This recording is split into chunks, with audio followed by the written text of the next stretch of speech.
Nutrition আনতে গেছিলাম দই দিয়ে ভাত খাবে বলে সোনায়া ও দাদু। আর আজকে দেখো দুপুরবেলা কি কি রান্না করেছি। আচ্ছা লেবু কেটেছি, লেবুগুলো সাইজ দেখো, আমাদের গাছে তো লেবু ধরেছি কিন্তু এগুলো কেনা লেবু, ছোট্ট ছোট্ট। আমাদের গাছে লেবু যখন আমি দেখাবো দেখো কত বড় বড় হয়। আচ্ছা মুসুরি ডাল করেছি। আর বাবার খেতে খুব মনে হয়েছিল ডাঁটা ছেচকি, বাবা ডাঁটা এনেছে, ডাঁটা ছেচকি করেছি সর্ষে বাটা দিয়ে, টমেটো দিয়ে। আচ্ছা দুখানা শুকনো লঙ্কা দিয়ে বড়ি দিয়ে ঝাল ঝাল করে একবার আলু মাখা করেছি।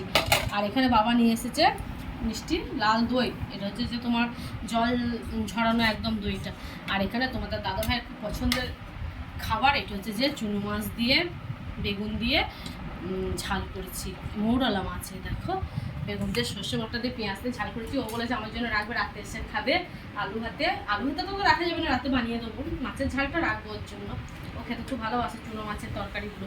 তো চলো আজকে এই দুপুরে খাওয়া দাওয়া তো কেমন, এইগুলো সিম্পল কিন্তু গরমের জন্য ঠিকই আছে। বাবা বসে পড়ো।